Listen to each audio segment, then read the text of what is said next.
Hello, everybody. This is Jen on Jen and Wibbs's podcast. And today I'm being joined by the amazing Robyn. Hello, Robyn. Hi, Jen. How you going? Thanks for Good. having me on. My pleasure. And loving the Aussie accent. I'm missing you guys over there. Yes, well, we're a long way away, aren't we? I know. So today, as I said, we're talking to Robyn. She is a spiritual psychotherapist. So, Robyn, just tell us a little bit about kind of how you came about finding this job. Yeah, well, it was a bit of a journey. It was a long way around to find my passion and to find my purpose in being of service in this capacity. And it really began, I think, I spent over 10 years traveling around Australia with my dog, Bella, who you are familiar with, because we met on that journey of mine. Oh, it's about And 2006, 2007. yes, 2005, 2006, I was in Byron. That's the years that we would have crossed paths. But I left in the late 90s, in my early 20s. And I think it was really a long journey of self-discovery, not knowing where I belonged or what I was meant to do. And I'm originally from a town in South Australia called Victor Harbour, south of Adelaide. And anyway, years of traveling around and having different jobs and having most amazing experiences. I was a diving instructor on the Great Barrier Reef. I I mean, that's worked amazing.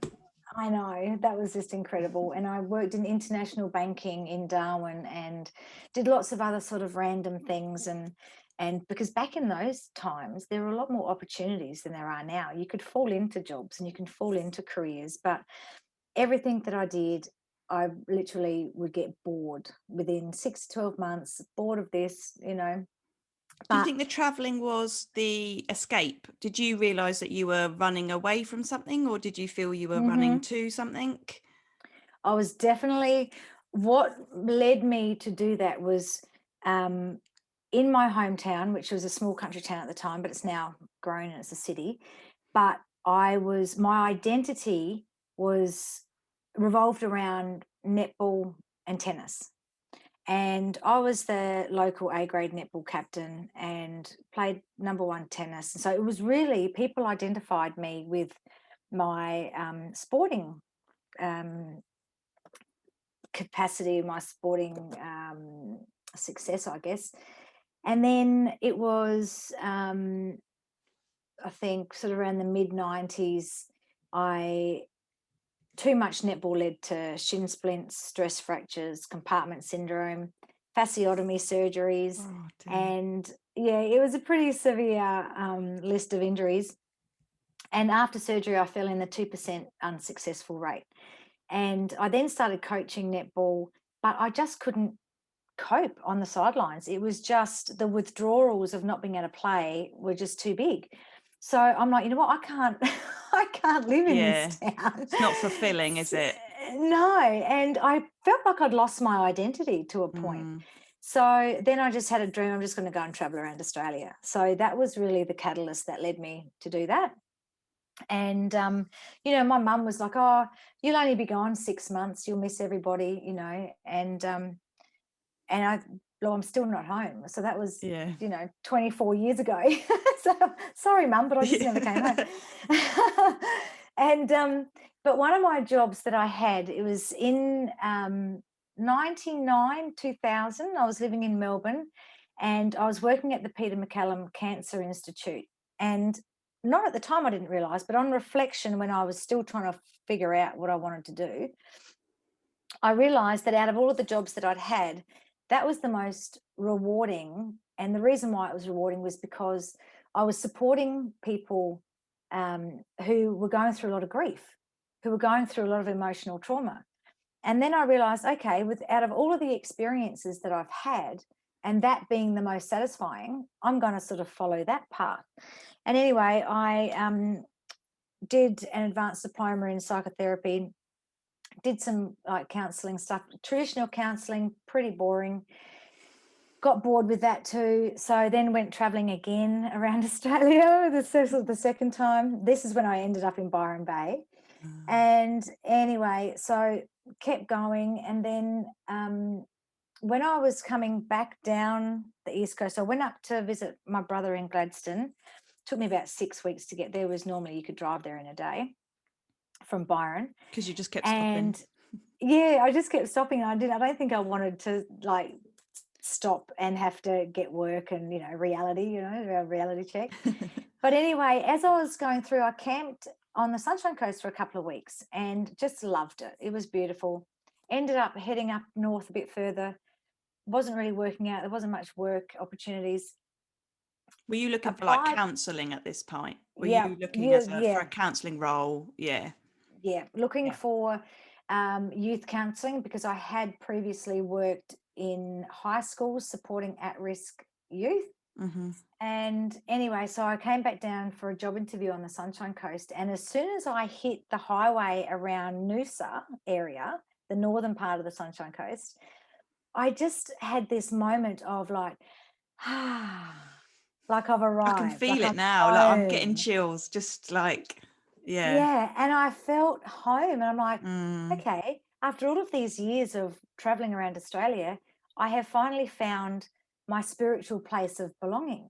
mm-hmm. And I thought, great, I didn't get the job I applied for, but even better, I found a sense of belonging. So the next day I went back up, packed my car, and everything that I owned fitted in my car. And then I came back down to the Sunshine Coast. I knew that I wanted to be of service in a more spiritual based practice. And I'd done a lot of spirituality, a lot of meditating, a lot of channeling, For your but own healing. for my own Yeah. healing and Yeah. peace of mind and all of that. But I also knew that I needed some sort of credibility to roll with that. So I put myself through university and did psychology and social work. And once I got through that, I was working in child protection, which is an awful Gosh. field to work in. It's Yeah. horrendous. But I quite enjoyed helping and dealing with the trauma-based side of it.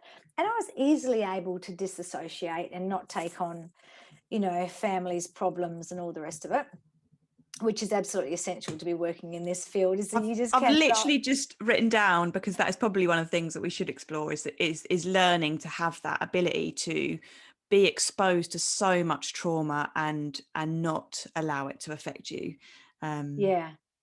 There are stories that stay with me of Mm, children and their abuse that they were yeah.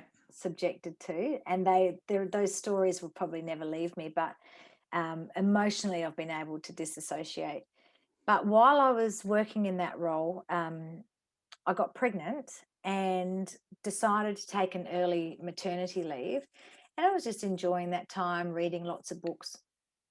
And I can't even remember how I stumbled across this book, but it was um, Many Lives, Many Masters by Dr. Brian Weiss, who's an American psychiatrist who had kind of fallen into regression therapy himself. And then he became like a modern day pioneer of this type of therapeutic practice. And as I was reading this book, I just had this amazing aha moment because he Mm-hmm. was doing past life regression stuff with his clients. And I just like, light bulb went on. I'm like, this is my thing. This is what I'm meant to do. I just could Amazing. feel it run through my Yeah. body. I'm just like, and I was in my late 30s at this stage. So it took, it's a long time to find out what your jam is. Mm. But I looked around and I was in South Australia at this point. There was nowhere to study or become qualified or certified in that. So it's like, okay, I'll just keep it in I'm about to have a baby. I've got other things on my mind anyway. And not long after my babies were born, they were back to back. We ended up moving back to the Sunshine Coast, and this was in 2010. What year are we in now? No, it can't be God knows, 2010. I've forgotten what year I'm in. It's I know, right? lost a So, year.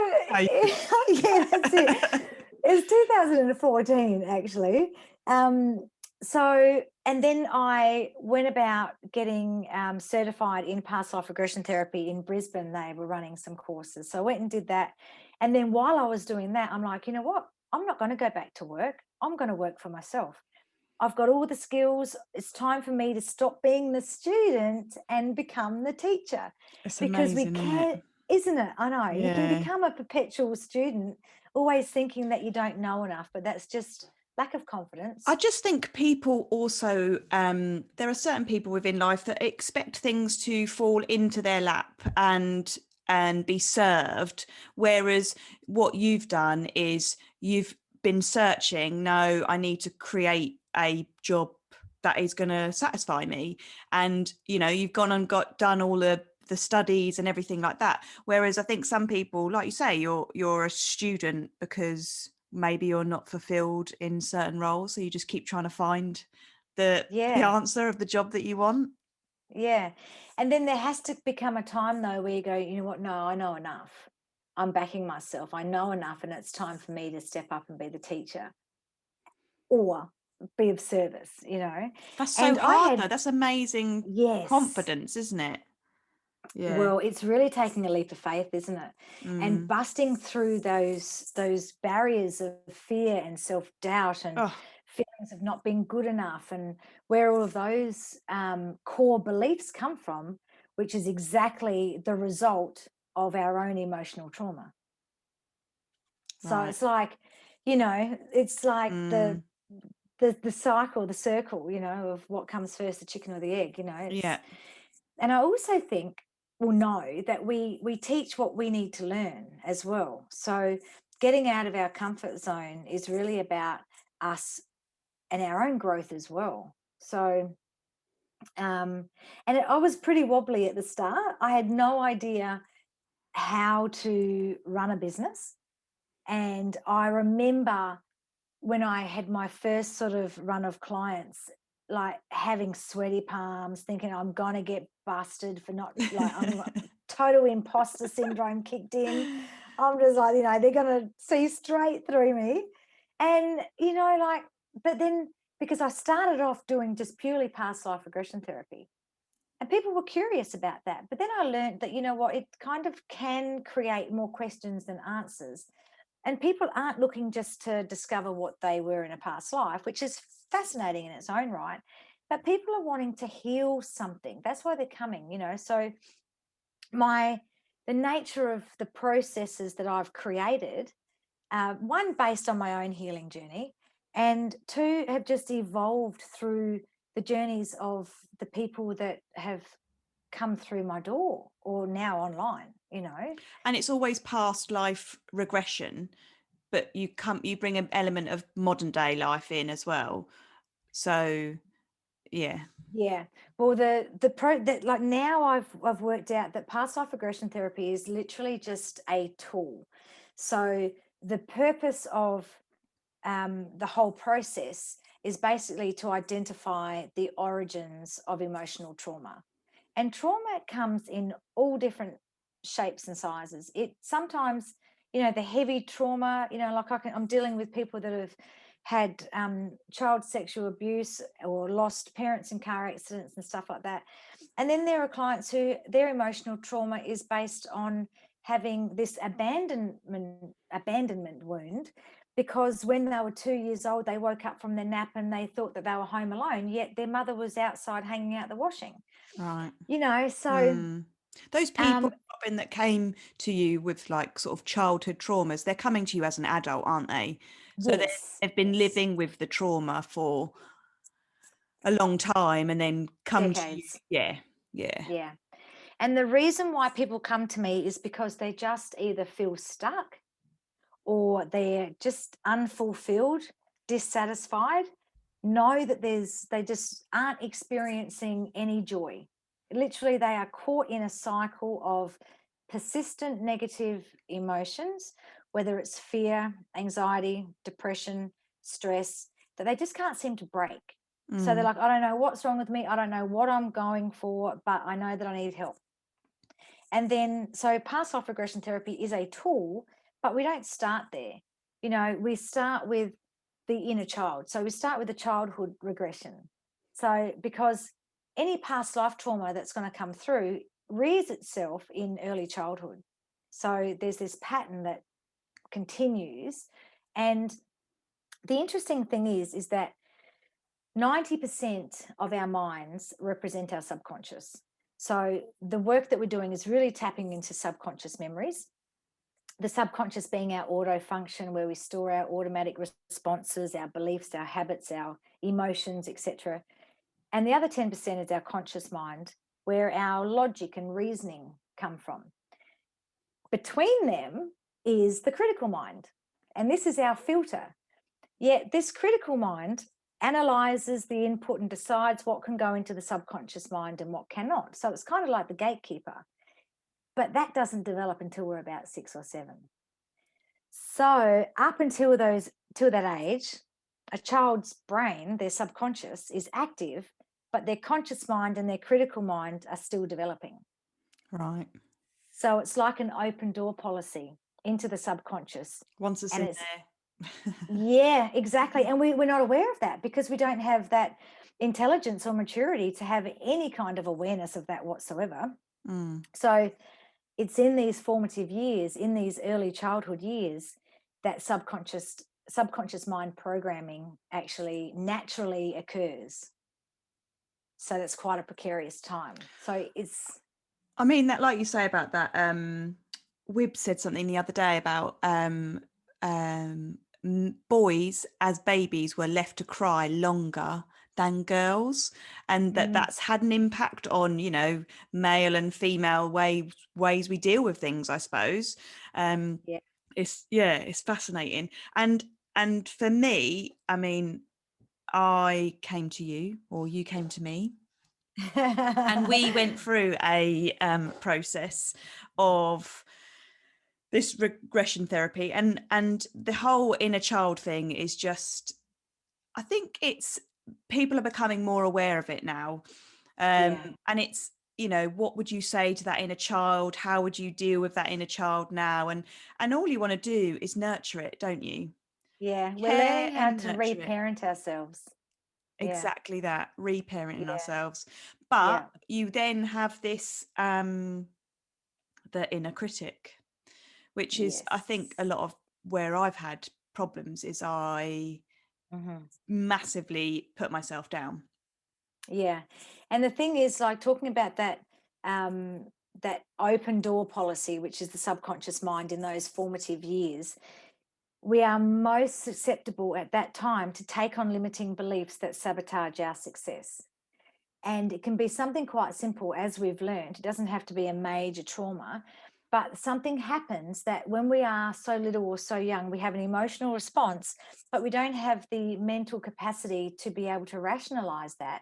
So we adopt a thought to that emotion of, I'm not loved, or I've been left, or, you know, which then becomes an abandonment wound, a neglect wound, some sort of trauma is born. That thought then gets reinforced over time throughout our life, throughout our childhood, throughout our teens, which is an awful period, and then even in early adulthood, or throughout adulthood until we deal with it, basically, is that belief, say it's not feeling good enough or not feeling worthy of love, then what happens is we attract things that reinforce that belief.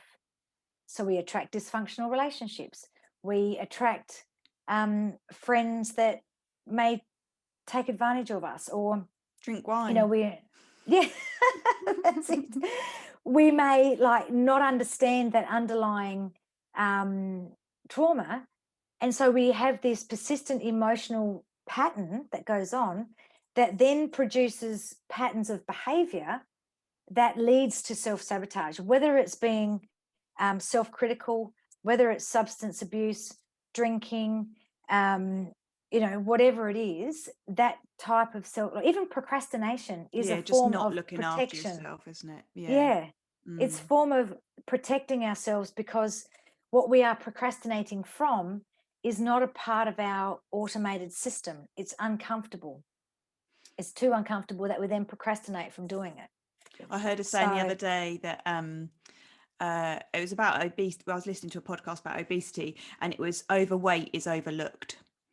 And I think, Ooh, yeah, I like that. And I think that's the thing. It's that Mm, self-destruct, and you're not seen if you're this person, like you say, procrastinating in their house. You're not seen, and that's what you're achieving. Is no one's there to love you. that's right. But I think, If, oh, sorry, I was no, going to that's right. I say, was just going to, yeah. go on, you go. I was just going to say that reminded me of a comment that I read not long ago by from Rebel Wilson, you know, the actress, Australian, Yes, now living in yeah. America. Well, and all the weight that she'd lost, that she has lost, she said that people treat her differently now. People actually Mm, people give her the time of day. I know, it's Before, awful. isn't that terrible? I They wouldn't know. even look at her, and I don't know whether that's because people are uncomfortable with obesity, Mm, or, you know, whether they just didn't think that she was worthy of their time. Could be a bit of both, but yeah. yeah, it's definitely a trauma of not being seen or heard. And I wonder whether you go through a process of I'm gonna shed the weight, or I'm gonna help myself, because you get, I suppose, it's depression essentially, isn't it? You get to that Totally. lowest point and you Hmm. think, now I need help. But you need to know the signs before you get to that low point, Too because deep. it's so Hmm. hard to build yourself back up. I mean, I've been Yeah. there. I don't ever want to go back into a place where I've had to build myself back up again.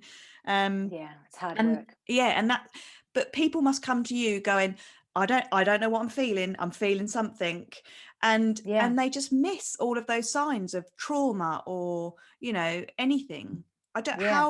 how would you explain to someone who doesn't know they've got a hidden trauma, like, look out for signs, like, I suppose it's If cyclical, they're isn't it? feeling, yeah, if they're feeling unfulfilled, Yeah.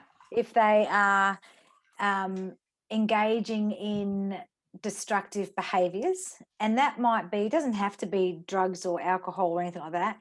It can be being constantly self-critical. It can be having flares of anxiety, stress, jealousy, fear. You think um, anger as well? Anger comes Anger into, is an yeah, anger, yes, yes, yes, yes. So many people come to me and say they're gosh, angry, but they don't know why, yeah. you know? And Mm, it is because, and I think, you know what the interesting thing is about anger is that when you get angry, I think it is a sign that you're ready to heal, uh, because you carry these wounds and you numb it out and you do whatever, you run away from your problems, you escape, however that is works for you. And then it's when you have these angry outbursts that, because that's the tip of the iceberg. Anger is the absolute tip of the iceberg, and everything that's underneath, the lack of self-worth, the feeling unloved, the feeling unwanted, keeping people at arm's length, the anxiety, the fear, the self-doubt, the self-criticism, all of that is what's been building up for quite some time throughout life, basically, mm, since those formative years. And then the anger is the lid blowing off the top of it. mm-hmm. And I think someone with anger issues, they know, they know that, okay, this is not healthy. Yeah. It's whether they're ready or not to do the work, because it's not easy, as you know. No, it is not. And I think that's the trouble. We live in a world where everything's a quick fix. You can order Yes. something on Amazon, it comes the next day. You want to lose weight, you take these tablets and drink this shake, and you'll lose the weight in 3 weeks. The Yeah. the healing journey, I mean, I'm on it. I'm there. That's going to be me continuing for the rest of my life, because I'm Yeah. always learning. I want to learn Yeah. about myself, and I want to be accepting Yeah. about myself. But Totally. that's the trouble, And is yeah. people won't want to do that work. No, because it is so uncomfortable and it's confronting, because you Mm, have to look at the parts about yourself that you don't like, and that's confronting. You have to look at you know, I think, one of the biggest things that I find people are carrying around is shame. yeah. And then there's this fear of being vulnerable and surrendering to the process and exposing themselves as someone that may not be perfect or may not have always acted with integrity, or, but oh my goodness, like, we are all learning and growing. We are all souls on this journey. We are all the same at different stages along the path, but we're all on the same path. And I think the key to healing is allowing yourself to be vulnerable and going, it's okay. But I think then you get judgment. And that's what Yes. people don't want. They don't want to be vulnerable because that will expose them to judgment. I feel, I don't, that's No, my you're right. opinion. But but the biggest, and when we are feeling like we're being judged by others, we are actually, in fact, judging ourselves. Right. So if you don't judge yourself, you don't actually have any thought of being judged by somebody else. It is self-judgment that is basically, like, if someone's like, oh, I don't want to do that because I'm fear of being judged, well, then there's a self-judgment going on, bang, straight there. There's that mirror, isn't it? So so if there's something in, someone said to me, if there's something in someone else that you don't like, they're mirroring something in you. So for me, for instance, timekeeping. I don't like being late for anything. I am super early for everything. But when someone's late, I'm like, that's irritated me. Yeah. But actually, what it is, geez, Jen, just chill out. It doesn't matter if someone's late. And that's almost, I think about that scenario because I think actually, nothing's happened. Someone's late, and that's what I should be looking at in that situation. Yeah. And that's a hard thing to accept, though, is that when people don't behave in a way that we would, that can be something that can be really difficult for people to reconcile within themselves. That is when they would act in a certain way with compassion or integrity or kindness, yet that's not coming, or someone is not acting or dealing with something, a situation, in the same way that we would. And then we react to that, but we have to come back to a place of, well, that's them, that's their journey. They act in a certain way because of their own stuff. And that just comes with accepting that we're all different, which is not easy to do either. No. And you do a lot with, like, when we were having our sessions, you talk about, like, rewiring a lot. Yes, that's a big one. Yeah. That is like I said before, the regression stuff is the tools to get to the core issue. And then, because that has basically created our limiting beliefs and our self-sabotage behaviors, we then need to rewire the brain. So that is a really, that is the majority of the work, actually. And that's not something that I can do for clients. That is something that I can give them the guidelines, but they have to learn, or they have to practice it. Because I liken this work to learning a new behavior. It's like, if you can't pick up a guitar and start playing Stairway to Heaven. You have to learn the chords. Down, down, down, down, down. Boring as ever, repetitive. You have to practice every day, but eventually you will be able to automatically strum your guitar and play a beautiful song. And it's the same with learning a new behavior when it comes to our mastering our mind and rewiring our brain. You have to go on repeat. You have to constantly practice. You have to do the boring work.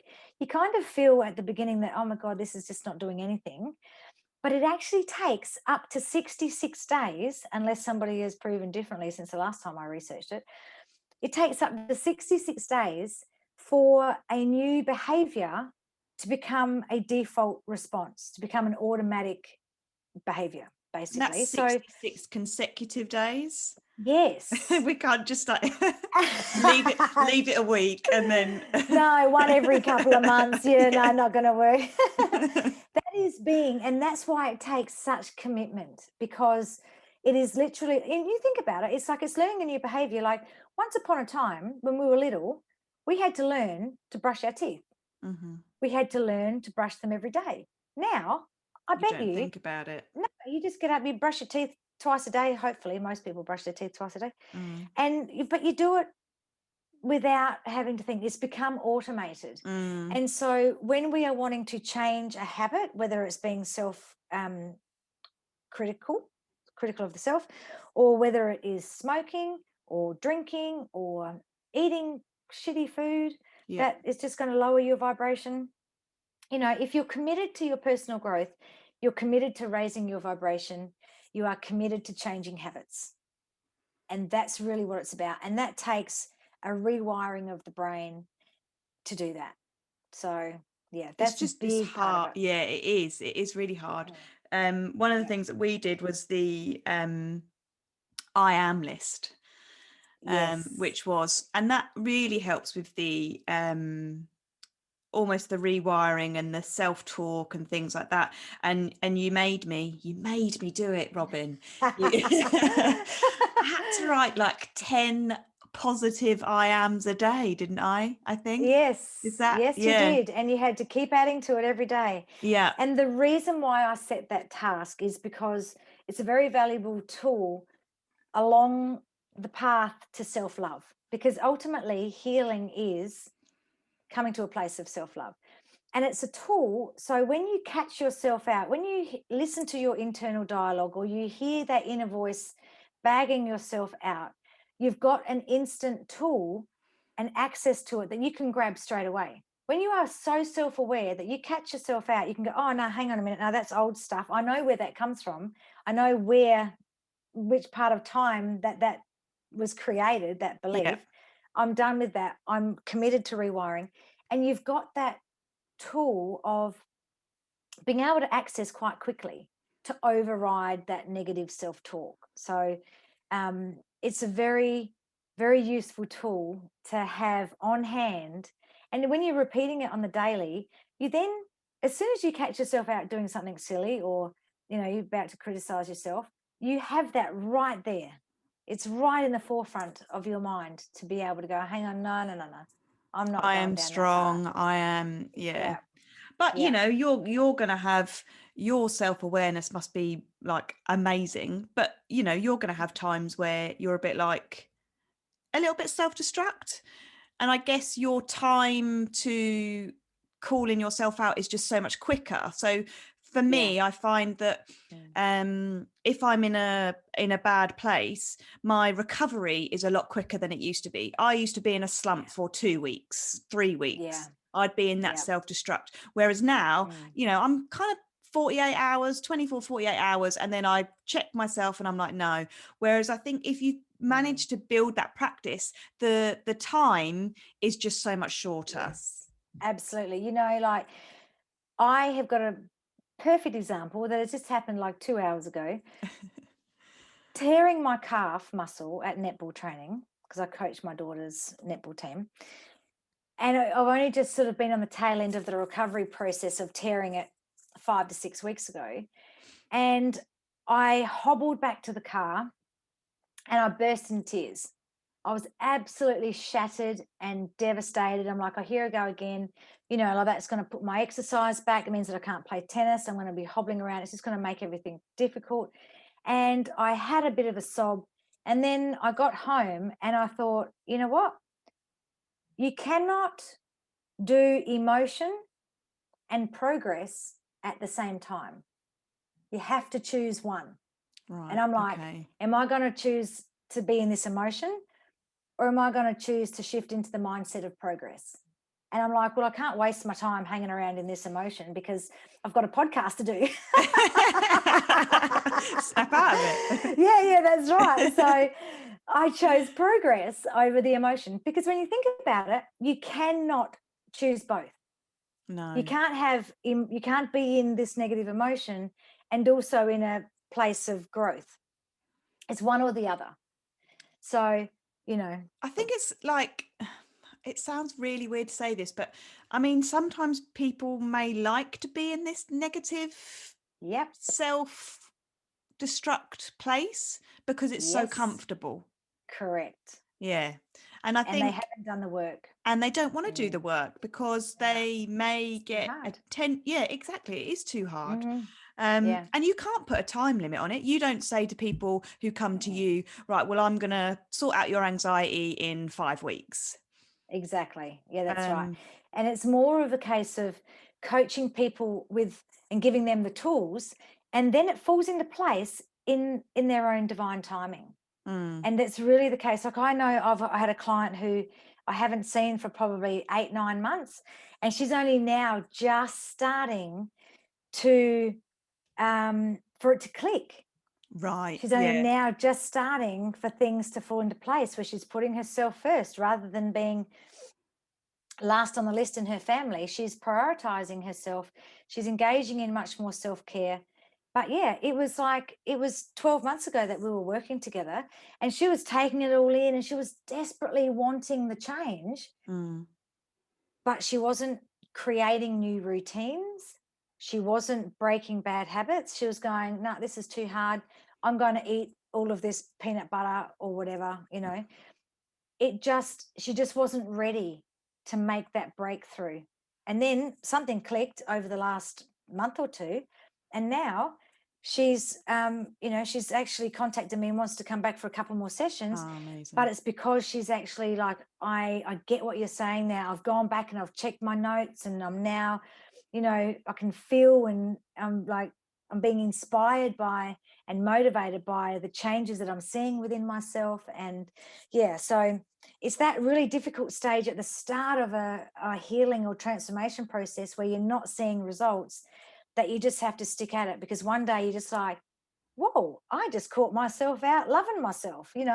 Yeah, which That's none of something, us really do. none of us do very often. Yeah, so I it think, eventually clicks. yeah, and I think that is, I'm a great believer of like things happening for a reason and that journey. And I massively believe that your body, your whoever's looking after you is like, do you know what, you can deal with this shit now. And I think now is your time to Yeah. go through it, because Yes. people are stuck in that situation for months, years, and then there's that one point where they're like, no, I'm ready now. And whether it be you've got a great support network around you, whether it's be that you've got finances that you can pay for stuff, I don't know, Yeah. I just it Mm. there's a point where your body's like, no, you can deal with this, because you, like you say, you have Yeah. to dig deep, you have to deal with stuff that you do Yes. not want to deal with.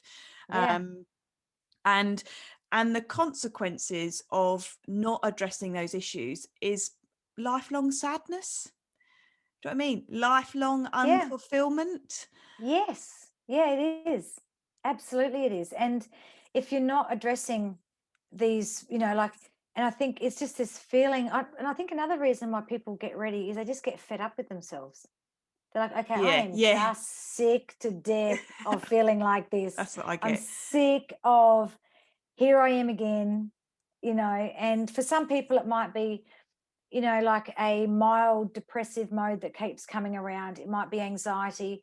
It might be, oh, here's another unfulfilling relationship. And they're not understanding why they keep attracting this same scenario into their lives So you'll take them until, back to that place of where it stems from. yeah, yeah. And then once they've been able to identify that, the mind and body are interrelated. So once the mind understands that this is where your trauma comes from, then the body responds, and the body starts to release, and the body starts to purge these emotions that the body has been literally holding on to. And that's why obesity, I think, is such an emotional journey, because of those not being seen, not being heard, not feeling lovable, feeling just awful within themselves. That just creates this awful snowball, and the emotional pain that they're carrying literally just sits on their body, you Mm, know. And we do have a pain body. That's where we store our emotions, and they show up in all sorts of aches and pains, and you know this. yeah. But it's not until we go and to the origin of the problem, and then we're purging this emotion. So there's lots of tears, there's lots of overwhelming emotion to come up and move through our body and release. And that is and it's draining, and it's, but that's, once it's released and dissolved, then we can understand. It's almost like the mind is teaching the body what the mind intellectually understands. and that's with the purging and the healing. And then it's really about that rewiring process and reconditioning the I see brain. it a lot in yoga. So Yeah. you'll see people just cry. And I had Yeah. it, recently. Someone had never done yoga before. It was all online. And I do a lot of twists and heart opening in my classes because that's what I would like. I want Need. to, yeah, Yeah. exactly. I want to open my Yeah. heart and I want to Yeah. detox. Yeah. And she messaged me and she said, I cried. And I was like, oh, is everything all right? She's like, I just literally sobbed. And every week, Mm. well, I was still doing a session and she cried after every session and she was How fine with beautiful. it. Well, yeah, and Mm. I just said, and exactly, probably what you would say to people is I said you're releasing some kind of trauma. You're releasing something you're holding on to because Yeah. you're not allowing that mind and body to be connected. You're disassociating it. But actually, Yeah. when you've gone through that movement process, it's like, oh my God, I needed to get rid of that.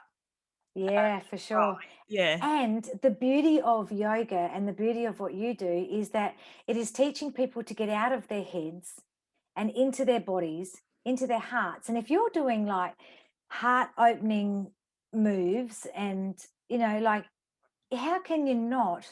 When you're expanding your heart, expanding and opening your heart chakra, and, you're stretching that muscle and you are enabling yourself to really open up those wounds, let the light in, Mm. and no wonder there's been tears And because just that, exposing yourself, aren't you? You're just like yeah, opening yeah, yourself to that bit of love that you may have missed out on, type thing. yeah, exactly. Or um close yourself off too. Yeah, mm. incredible. So the what you do, as you said, you do your regression, you do your rewiring, and then people need to almost put the work in themselves. So that Yeah. spirituality side of things is Hmm.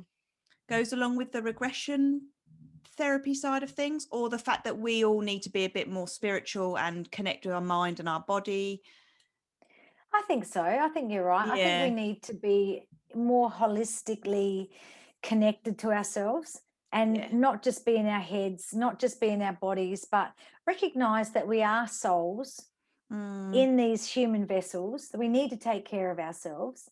And we need to take care of ourselves mentally, emotionally, physically, spiritually. And I think once people are able to grasp that holistic approach, then they are more likely to be able to heal the disconnect within themselves a lot quicker. Mm. Because when we are in need of healing, there is a disconnect within ourselves. And we need to reconnect with ourselves. We need to fall in love with ourselves. We need to learn how to love ourselves. And you can really only do that by addressing all of those components, you Mm. know, The because, point like, as is you know, balance. It's yeah, I find that if I'm highly sensitive to things, so I get highly sensitive to noise or people's true. reactions, and and and I feel that is an imbalance within me that I Hmm. need to address, I think. Yeah. I think for me, having um, like being irritable around noise, which it's not conducive with having children. It does not work out well at all. But I've recognized it as being a personality need of mine, is that I need solitude, I need peace and quiet, I need time to catch up with my thoughts, because it's the mental overload that women especially carry more so, Mm. because we are the way that we are made up, and the way that men are made up, men are more sort of compartmentalized, and they are sort of focusing on one thing and then moving to the next, whereas we are more wired to be focusing on a whole jumble of things. Well, We we are were thinking about created to, everything. yeah, we're created to be a mother, be a housekeeper, do you know what I mean? Yeah, That's surely it's that's full us on. as evolving Mm, beings. Um, yes. And especially now that society is not like we're just not stuck at home making sure that the floor is swept and dinner's on the table for the man of the house. we are now working. We are now evolving. We are now committed to ourselves. We are committed to learning and growing. And there's so much that we want to be and do, along with walking the dogs, looking after children, doing yoga, doing our, reading and researching and learning and growing, and then, thinking about meals and thinking about this and that and the emails and unhappy jobs. And, like, it is just the mental load is intense, so having peace and quiet and having solitude to catch up with those thoughts is pretty essential for anybody, really. but then you get the mind chatter when you're quite, I mean, for me, I really struggled to do nothing. Yeah, you do. Because I remember us talking about this recently. Yeah. But that's where these tools come back into play, because that mind chatter, that's your internal dialogue, and your internal dialogue is driven from your subconscious programming. So whatever your mind chatter is a reflection of your subconscious programming. So if it's not healthy, if it's not reaching for those tools, then you have the tools to be able to master your mind. Because it's really about that, and there's one thing though that I know, like when I'm struggling with something and I just don't have the strength to use those tools, I know that is a day where I get completely out of my head and I go into self-nurture. Right. I detox from social media. I this is personally what I do, but I retreat. I go within. I will basically shut the door, and if it's a shitty day, rainy day, then it will don't go out. But it's not very often like that here on the Sunshine Coast. So so I'll go to the beach, because, as you know, the healing the healing energy of the ocean is just your thing as well as mine. Yeah. Or if I'm home and I don't want to deal with the hustle and bustle of people or public or anything like that, I will run myself a bath. I will put something really easy on Netflix or something, or I'll pull out a Carl Barron, who's an Australian comedian. I'll pull out one of his DVDs and put that on, because he makes me laugh. Yeah. Or I'll find something that just raises my vibration. And we don't always have to be reaching for the highest emotion on the scale, which is joy and enlightenment. Some days, if we are feeling grief or despair or hopeless, we might just want to get ourselves to the next level, which might just be more into a place of hope or a place of faith or a neutral place where we're just kind of like not really feeling anything, and we are just allowing ourselves to be. Yeah. And being is like observing your senses, and that's one way to get yourself in the present, is literally just to switch all of your senses on. What are you smelling? What are you seeing? What are you hearing? What are you feeling? Like, feel your body in the chair. Like, just focus on your arms resting on the arms of the chair, or like just really starting to drop into your body, or and there's a lot of things that we can do just to switch off from trying to reach for those tools, or some days you just can't. Some days you just need to shut the door and have a bath. Totally. I read something the other day about baking bread is really good for that, because you use all of your senses, because you're touching and then you're smelling and then you're looking, and it's just like, all of your senses are being used whilst baking bread. And then you're tasting warm exactly. bread with butter. Totally. Nice. Yeah, I think it is it's amazing what you do. I think I definitely have benefited from it, and I just think it's an amazing, we're all talking about these quick fixes. You go to the GP, you get put on tablets. This is not an option for a lot of people, Robyn. It's, do you know what I mean? It's not out there. It's not being prescribed by our GPs. It's really hard to get a hold of that. And again, we were saying, people don't want to put in that work, but the sessions are invaluable. And like you say, it's a toolkit. Do you know what I mean? And for life. Exactly. It is worth Yeah, investing in something that yeah, you will use, and it is an investment yeah. essentially. And like I say, it's such a shame that it's not readily available. You know, there's not more of Mm. you out there. Um, Yeah, that's it. And the beauty of this work, especially regression therapy, is that you can spend months and months and months spending thousands and thousands of dollars or pounds on therapy where you're going and you're just talking about your stuff consciously. And the mm, therapist might give you a bit of a back rub and say, oh, like you're really good and you're kind and you're lovely and you're this and you're that. But consciously, we can't solve what is lying within our subconscious. So this therapy is so efficient at getting to the core of the problem and purging and releasing the emotional trauma that our bodies are holding on to, mm, that then the work is about rewiring. And yeah, it is probably the most efficient form of psychological growth, because it's just getting straight to the problem rather yeah, than, because consciously you're not going to be able to tap into a memory when you were two or understand it, because from an adult's perspective, we're like, oh, well, that shouldn't really matter. That's not a big deal. But when we are dropping back into our younger, early child self, well, then we are understanding that, oh, yeah, she was really upset. She was wounded. She needed to feel loved. She needed to feel cuddled. She needed to, feel safe. That's a big one. And then, so we reparent that little girl that lives inside of us. That's where all of our feelings come from. Our triggers and our wounds aren't our adult self necessarily. They're not coming from who we are now. Most often it's coming from the emotional trauma that lives inside of us, which is that little girl crying out for help. mm.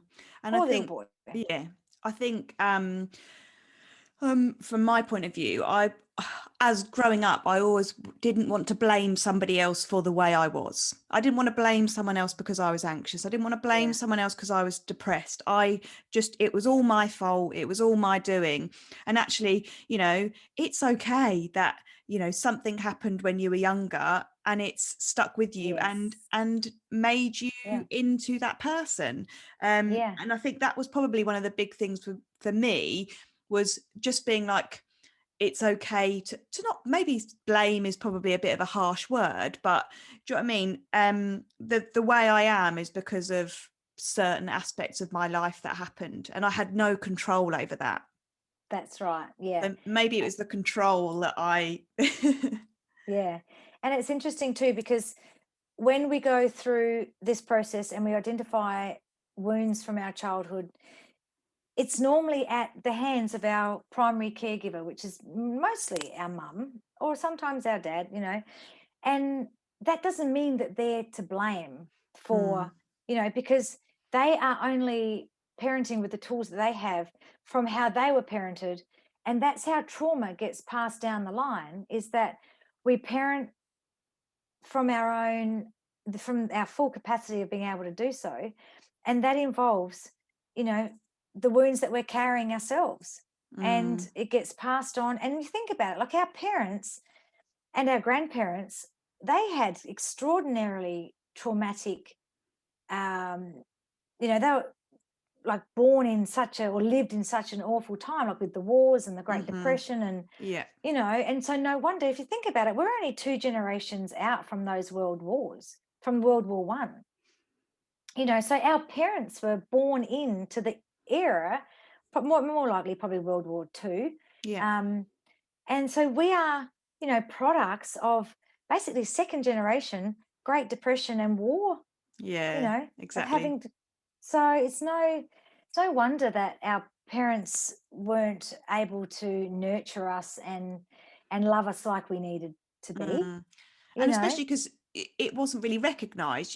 If I look at Mm. my parents or my grandparents would never have gone to some kind of counselling. They would have God, gone no. and done with it. Do you know what I mean? They wouldn't have, Yes, sucked it and up and got on with it. yeah, Mm-hmm. and and I just think Yeah, it wasn't available, whereas now we've almost got lots available. yeah, um but yeah, you have to do the work, definitely. yeah, exactly. And recognize that there's no one to blame. And that as we heal those around us. You know, we heal the generations before us and we heal the generations after us. And I know that I had one client who had a lot of shame around the way she was feeling. And she was so emotional. She was just purging. Like, she just sobbed and sobbed and sobbed most of our sessions. And then she would get embarrassed about it. And I'm like, don't feel embarrassed, because you are healing for all of your ancestors. Think about the hundreds of ancestors that have come before you. You are carrying all of their emotions. So when you think about that you are healing for generations before you, then she's like, oh yeah, okay, well, that makes sense. You know, like, I don't have to feel like such a goose because I can't stop crying. I am literally healing for generations before me. But that shame of crying has come from something as well, hasn't it? Yes. That's, Yeah. you know, I think a lot of us do that. I mean, I cried a lot in our sessions as well. But I think, yeah, it is having that, you know, that attitude of stop crying, get on with it, don't deal with that emotion. Yes. Yeah. That we then, And as adults. Yeah. I had to change my ways with my own kids, because I remember years ago, they would be crying over something, they'd fall over, and I'd be like, oh, stop crying, you're okay, stop crying. Now, when they are upset, I'm like, cry it out, just keep crying, just get it out of your system, just cry it out. And it gives them permission to know that crying is okay and it's actually healthy. Yeah. You know, I cry all the time. Like, you know. you cried about 2 hours ago, didn't you? Yeah, I did. I'm crying today. I cried because I tore my calf muscle. Yeah. You know, yeah. It's a way to release the emotion. And, you know, so yeah, I now am very careful, and I'm sure I'm creating trauma in my own children's lives, because none of us are perfect, but I make a very good point, especially with my son, Tom. You know, I don't want him growing up thinking, you know, men don't cry or big boys don't cry, because I hear that around in my peers, like my parenting peers. I hear them say, oh, you know, pick yourself up, boys don't cry. I'm like, oh, cringe. I'm just like, yes, they do, they're allowed to, you know. It's awful. Yeah, it is sad.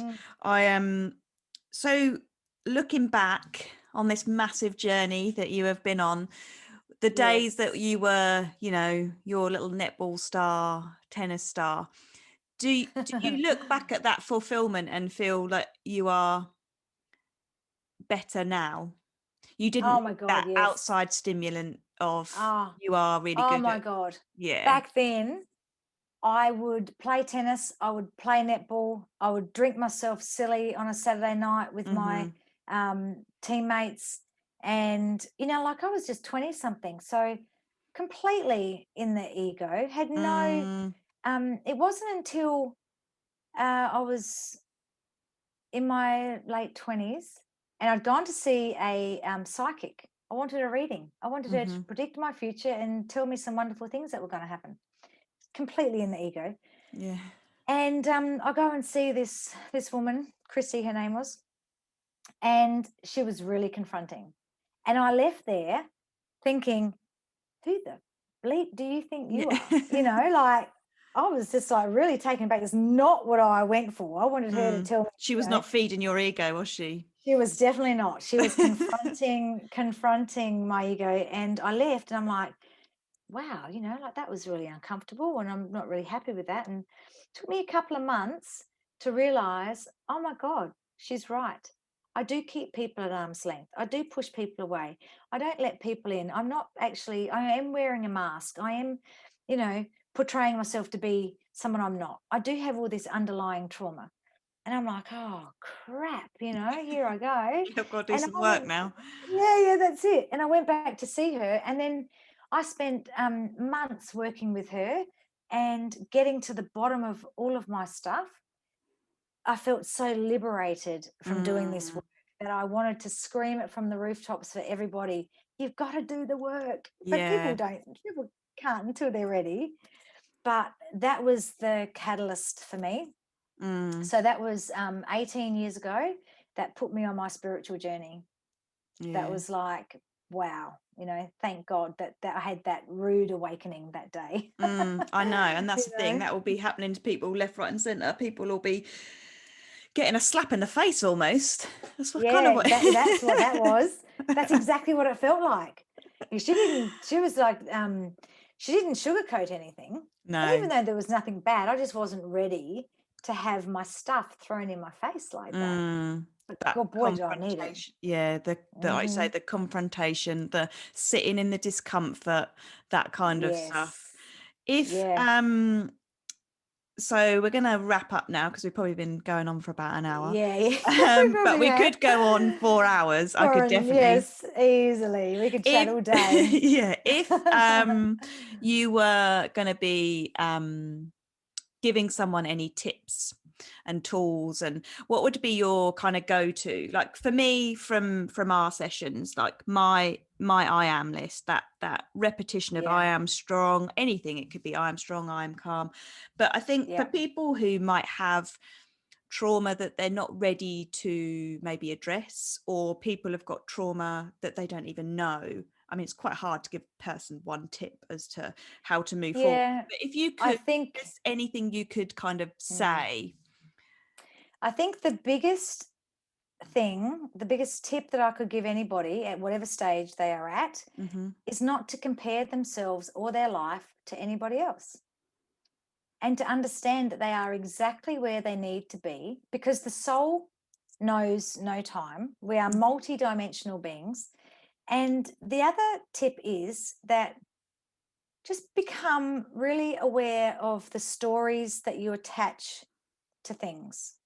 The Mm, stories that you attach to a situation or a relationship or yourself or your parents or like an event that happened or whatever, or circumstance, because the story that you attach to something quite often is distorted, dysfunctional, and leads to these negative thoughts and feelings, not just about ourselves, but about others, and leads to judgment and criticism, and basically spiraling away from the direction and where we want to head in order to be connected within ourselves. So I think, to sort of sum that up, is check in with the stories that are running through your head, and so do hard. not compare. Yes. And Mm. even write them down. You might not understand them or understand where they come from, but write them down and go, okay, well, is that true? It's like, so I've been a massive storyteller in my life, and one thing that springs to mind is, we're living in this instant world, so if you send a text message, you expect a text message back, but the old Jen would be like, well, they're not replying because they don't like me, then they're replying because they don't want to go for a drink and I've asked them out for a drink. It's that. And you get in a massive spiral, and then they go, sorry, left my phone at home. Like, and you've Yeah. spent an hour literally, like, the trauma in your body because you're like, well, they don't like me, they don't do all of this. And it's such a powerful thing. I think you're absolutely right in saying just check in with that story. And it takes practice. It really does. And the thing is, like, now that we live in such an instant global world, like, we are literally, like, globalization is just connecting us all to, we are literally a second apart from wherever you are in the world. Social media, with messages, with texting, with emailing, now that we have these smartphones that hold everything there, it's very real for people to get anxiety if somebody hasn't responded in a timely manner, especially if they're not behaving in a way that we would. It's coming right back to that full circle again. And it's that, because like, sometimes we might be a lot more efficient, that we're like, okay, we're keeping on top of things as the day rolls. And I know I'm like that. I will email or message back at my first opportunity. Some people read it, put it down, do something else, forget about it. Some people just like, oh, you know what, I don't want to seem too keen or eager, so I'm just going to hold off. Whatever, who knows? But these are the scenarios that we have to play in our head. It's not like, oh, they're deliberately ignoring me. It's like, they may be busy, their phone may be flat, they may have left at home, and then We go, always think the okay, worst, I think, yeah, don't we? It's yes, our brains are wired that way, and it's called the psychological negative bias. Right. And it is a natural way. And we used to have to think like that back in the dark ages, because we would have to always be on the alert for danger. So that Right. negative bias would actually serve us well back then. Mm, But now in the world of modern technology, yeah. that negative bias doesn't serve us well at all. That's why we No. have to be so aware of our internal dialogue, of the stories we're attaching to things, and be Mm, very mindful of mastering those thoughts with something that's a lot healthier, that is going to serve us. yeah. Not making up these stories, oh, they mustn't like me, or I've said something to offend them, or whatever. We have to Mm, remind ourselves they'll get back to me when they yeah. can. And we get on with, then if we need to, start reaching for our IMs, Yeah. start recalling, like our own strength and courage and all of that sort of stuff, and filling Mm, our own cup. yeah. And then we forget about it. And then they message us eventually, and they'll say, oh, geez, I'm sorry it took me so long to get back to you. And you're like, that's totally cool. I'd Yeah. forgotten about it. Yeah. Because you Exactly. actually have. Yeah. So, yeah, it's about mastering your mind. And first, to do that, you need to become aware of it. So mastering your mind to master your life. Thank you so much, Robyn. My pleasure. Been It's so good to amazing. chat. I know. Yeah, I have really enjoyed this and enjoyed sharing your gift, which is essentially what it is. You've created a massive tool for people to use, and I think it definitely should be on a prescription pad somewhere being Yeah, dished it out to should. people, like, honestly. Yeah, So true yeah, story. yeah, exactly. So thank you very much, Thank and you. my pleasure.